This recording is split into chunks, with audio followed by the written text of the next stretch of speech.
BJP వ్యూహం ఫలించేనా? ఎన్నికల బరిలోకి క్రికెటర్. వచ్చే లోక్సభ ఎన్నికల్లో పశ్చిమ బెంగాల్ నుంచి పోటీ చేయాలనే ప్రతిపాదనతో బీజేపీ నాయకత్వం షమీని సంప్రదించినట్లు సమాచారం.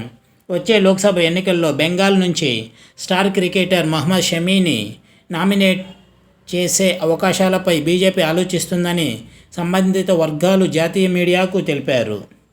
షమీ రంజీ ట్రోఫీలో బెంగాల్కు ప్రాతినిధ్యం వహిస్తున్నాడు.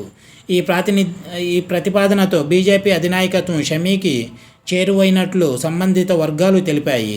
అయితే షమీ దీనిపై ఇంకా నిర్ణయం తీసుకోలేదు. ప్రస్తుతం షమీ ఇటీవల తగిలిన గాయం కారణంగా శస్త్రచికిత్స చేయించుకున్నాడు. దాని నుంచి కోలుకునేందుకు విరామం తీసుకుంటున్నాడు. ఫేసర్ శస్త్రచికిత్సను ధృవీకరించిన తర్వాత అతను త్వరగా కోలుకోవాలని ప్రధాని మోడీ ఆకాంక్షించారు.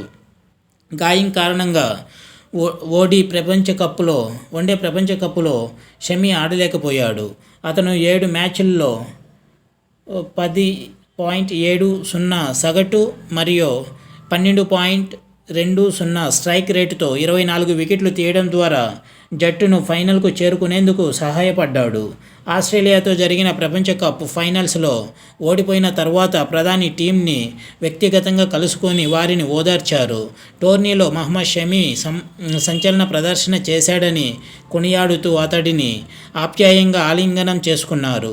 కేంద్ర హోంమంత్రి అమిత్ షాతోనూ షమీ సమావేశమయ్యారు. ఇది కాకుండా షమీ స్వగ్రామమైన అమ్రోహాలో క్రికెట్ స్టేడియం నిర్మిస్తామని ఉత్తరప్రదేశ్ ముఖ్యమంత్రి యోగి ఆదిత్యనాథ్ ప్రకటించారు.